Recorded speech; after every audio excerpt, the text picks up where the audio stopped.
Juin 1941. L'armée allemande déferle sur l'Union soviétique. Mais derrière les blindés, un autre front s'ouvre, un front invisible, fait de rafles, de fosses et de fusillades. Ces acteurs portent un nom, Einsatzgruppen, les commandos de la mort.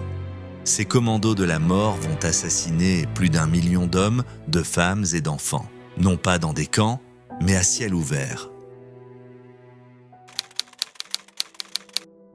Les Einsatzgruppen apparaissent dès 1939 lors de l'invasion de la Pologne. Leur rôle initial est d'éliminer les élites, les prêtres, les enseignants, tout ce qui peut incarner une résistance nationale. Mais c'est en juin 1941, avec l'invasion de l'URSS, qu'ils deviennent une véritable machine de mort. Himmler et Heydrich créent 4 grands groupes, A, B, C et D. Au total, environ 3000 hommes. Le groupe A, commandé par Franz Walter Stahlecker, opère dans les pays baltes. Il assassine près de 250 000 personnes. Le groupe B, dirigé par Arthur Nebe, policier de carrière, fait plus de 45 000 victimes en Biélorussie. Le groupe C, sous le commandement du juriste Otto Rasch, agit en Ukraine centrale. Ces hommes participent au massacre de Babi Yar, puis poursuivent les exécutions de masse à Kharkov et Dniepropetrovsk, plus de 118 000 morts au total. Enfin, le groupe D, sous les ordres d'Otto Ollendorf, opère en Bessarabie, en Moldavie, dans le sud de l'Ukraine et en Crimée. À lui seul, il est responsable d'environ 90 000 assassinats entre l'été 1941 et le printemps 1942. Ces hommes ne sont pas que des soldats fanatisés. Ils viennent de milieux variés, SS, policiers, mais aussi membres du SD. Le SD est le service de renseignement de la SS et du parti nazi. Sa mission est de ficher, d'espionner et de traquer les ennemis du régime. Beaucoup de ces agents sont des universitaires, des juristes, des intellectuels. Leur présence montre que l'extermination n'est pas seulement affaire de violence brute.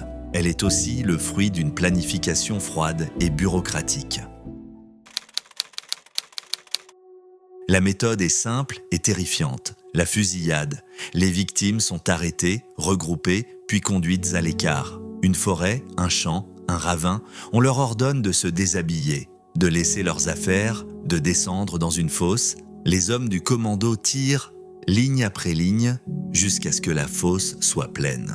Le massacre de Babi Yar, près de Kiev, illustre cette mécanique. Les 29 et 30 septembre 1941, plus de 33 000 Juifs sont exécutés en 2 jours. L'opération est dirigée par Paul Blobel, commandant du Sonderkommando 4A, rattaché au groupe C. À Berlin, le bilan se résume à une formule glaciale. Action Erfolgreich, 33 771 liquidés. Derrière ces mots, ce sont des vies humaines, effacées à jamais. Et Babi Yar n'est pas une exception. À Kamianets-Podilski, en Ukraine, 23 000 Juifs sont exécutés en une seule opération. En Lettonie, à Rumbula, 25 000 personnes sont assassinées en quelques jours. Comment 3 000 hommes seulement ont-ils pu assassiner plus d'1 million de personnes? La réponse se trouve dans les collaborateurs locaux. En Lituanie, en Lettonie, en Ukraine, des polices auxiliaires et des milices antisémites épaulent les commandos. À Kaunas, en Lituanie, des civils battent à mort des Juifs en public. Les nazis filment la scène, puis reprennent la main avec des exécutions de masse. La Wehrmacht apporte aussi son soutien.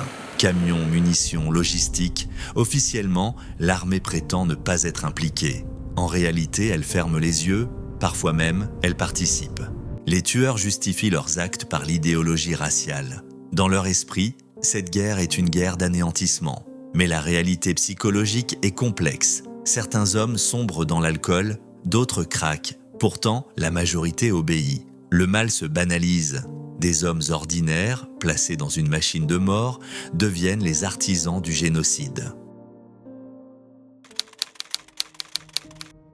Pour cacher l'ampleur de ces crimes, les ordres sont souvent donnés oralement.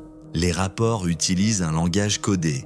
On parle d'actions spéciales, de liquidation, jamais de massacre. Les fosses communes sont recouvertes de chaux pour masquer les odeurs. Tout est pensé pour dissimuler et rationaliser la tuerie. Mais une limite apparaît. Les fusillades pèsent sur les bourreaux eux-mêmes. Himmler assiste un jour à une exécution en Biélorussie. Secoué, il ordonne de trouver des méthodes plus efficaces et moins éprouvantes pour les tueurs. La réponse arrive très vite. Les camions à gaz, puis les camps d'extermination, Chelmno, Sobibor, Treblinka, Auschwitz-Birkenau, les chambres à gaz deviennent le prolongement industriel de ce qui a commencé à ciel ouvert, dans les forêts et les ravins de l'Est. Après la guerre, une partie des responsables des Einsatzgruppen doit rendre des comptes.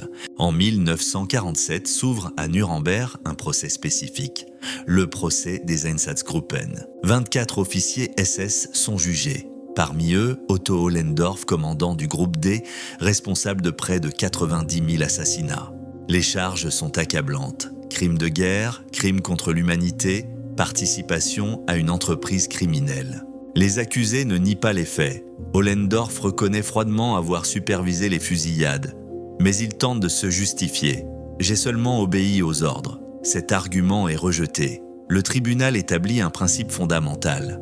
L'obéissance ne peut jamais excuser un crime de masse. Il sera condamné à mort et pendu en 1951. À ses côtés comparaissent d'autres figures. Paul Blobel, responsable du massacre de Babi Yar, est condamné à mort et exécuté en 1951. Erich Naumann, chef de l'Einsatzgruppe B, reçoit la même peine et sera pendu. Waldemar Klingelhofer, officier de l'Einsatzgruppe B, voit sa condamnation à mort commuée en prison à vie. Franz Six, idéologue du SD, est condamné à 20 ans de détention mais libéré dès 1952. Le verdict tombe en 1948.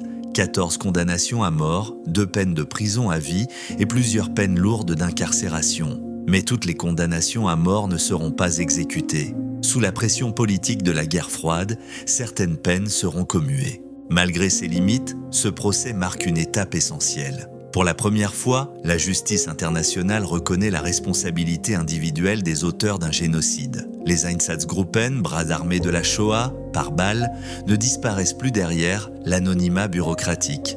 Leurs crimes sont nommés, jugés et consignés dans l'histoire. Entre 1941 et 1943, les Einsatzgruppen assassinent plus d'1 300 000 personnes, hommes, femmes, enfants, des communautés entières effacées en quelques jours. Ces crimes ne sont pas des excès de guerre, ils sont le résultat d'une politique planifiée. Comprendre l'histoire des commandos de la mort, c'est comprendre que la Shoah n'a pas commencé dans les chambres à gaz, mais au bord des fosses, à ciel ouvert. Sous les yeux du monde, c'est un rappel terrible, le mal absolu n'est pas seulement l'œuvre de fanatiques. Il peut aussi être commis par des hommes ordinaires, transformés en assassins par l'idéologie, l'obéissance et la peur.